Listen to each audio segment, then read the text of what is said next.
প্রয়োজনীয় পণ্য, এটি কোনো বিলাসী পণ্য নয়।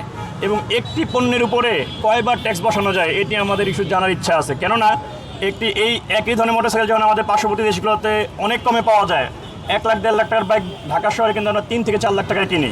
তাহলে এই যে 160% বা 156% যে অতিরিক্ত কর, এটি কিন্তু দিয়েই একটি পণ্য বাংলাদেশে আনা হয়।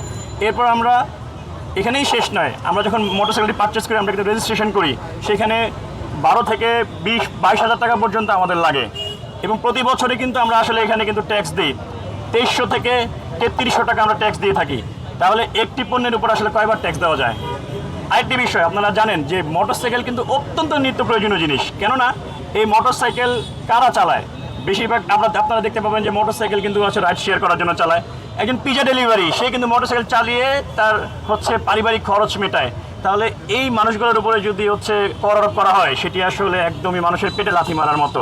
তাই আমরা এখান থেকে উদাত্ত আহ্বান জানাচ্ছি সরকারকে, বিনীতভাবে অনুরোধ করছি সরকারকে যে এই যে মোটরসাইকেলের উপর আপনারা ভ্যাট আরোপ করার চেষ্টা করছেন, সেটি পুনরায় বিবেচনা করবেন, আমাদের জনজীবনকে গতিশীল রাখার চেষ্টা করবেন। এবং আমরা বারবার এখান থেকে বলছি যে আমরা কিন্তু একদমই আসলে এখানে কোনো উচ্ছৃঙ্খলতা, কোনো ভায়োলেন্স করতে আসি নাই। আমরা এখানে শুধু দাঁড়িয়ে আমাদের দাবিটা প্রকাশ করতে চেয়েছি। একদমই দেখেন আমরা কোথায় দাঁড়িয়েছি। প্রাণ ফ্রুটো, সময় অসময় ফ্রুটোময়। আমরা বাংলাদেশের সকল বাইকাররা আজকে আসলে এই রাস্তায় আমাদের দাঁড়ানোর কথা ছিল না।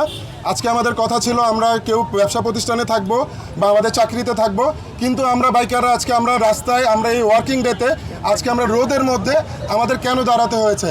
আমাদের বাইকাররা কিন্তু আসলে সংখ্যায় আমরা কিন্তু অনেক, আমরা কিন্তু যারা আমরা মোটামুটি ব্যবসা বাণিজ্য এবং আমরা যারা প্রফেশনালি বাইকিং করি, যেমন যারা আমরা ট্যুর করি এবং বাংলাদেশকে অনেকে আমরা এক্সপ্লোর করি, আমরা অনেকে বাংলাদেশে মোটর বাইক স্পোর্টস নিয়ে কাজ করছি, যারা আমরা বাইকাররা আছি তারা কিন্তু আসলে আমরা কোনো সময় আমাদের রোডে দাঁড়ানোর কিন্তু আমাদের প্রয়োজন পড়ে না। কেন আমরা বাইক নিয়ে গ্যারেজ থেকে আমাদের প্রতিষ্ঠানগুলোতে আমরা যাব।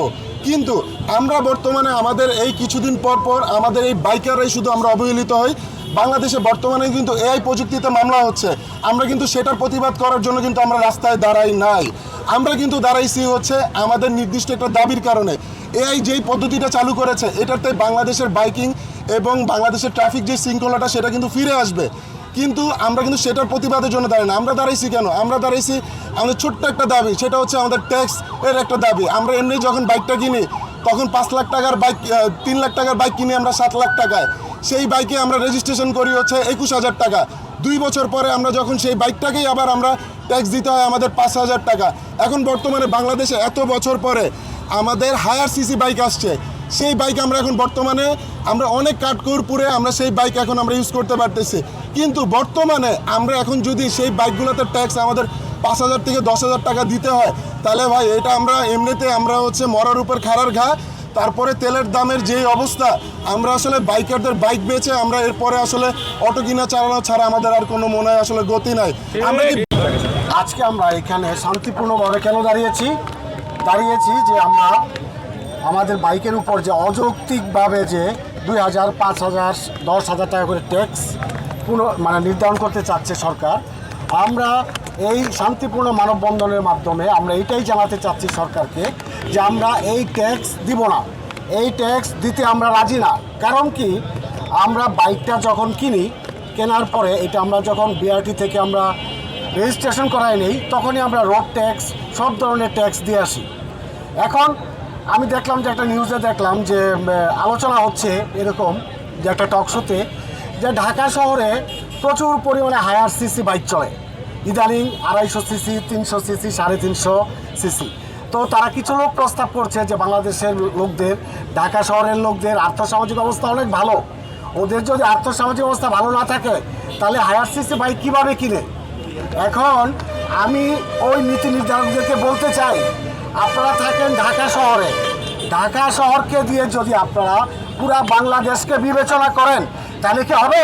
হবে না। আজকে আপনি নওগাঁতে যান, নওগাঁর একটা প্রত্যন্ত উপজেলার নাম রুইয়া। আপনারা অনেক প্রত্যন্ত অঞ্চল আছে, যেই সব অঞ্চল ঢাকা শহর থেকে 25 থেকে 30 বছর আর্থসামাজিক এবং জীবনযাত্রার মান অনুযায়ী তারা পিছিয়ে আছে। আজকে আমরা আমাদের উপর যদি এই ঢাকা শহরের উপর যদি ভিত্তি করে আপনারা এই অযৌক্তিক ট্যাক্স আমাদের উপর নির্ধারণ করেন, তাহলে সারা বাংলাদেশের এই বাইকাররা কী করবে? এই যে লক্ষ লক্ষ 30 লাখ 40 লাখ 50 লাখ বাইকার, এই বাইকাররা কি করবে? অনেকে বলতেছে যে অনেক বাইকাররা আপনার 3 সার্টিফিকেটের মাধ্যমে বছর শেষে রিটার্ন দাখিল করে। আচ্ছা ঠিক আছে, ধরলাম রিটার্ন দাখিল করে।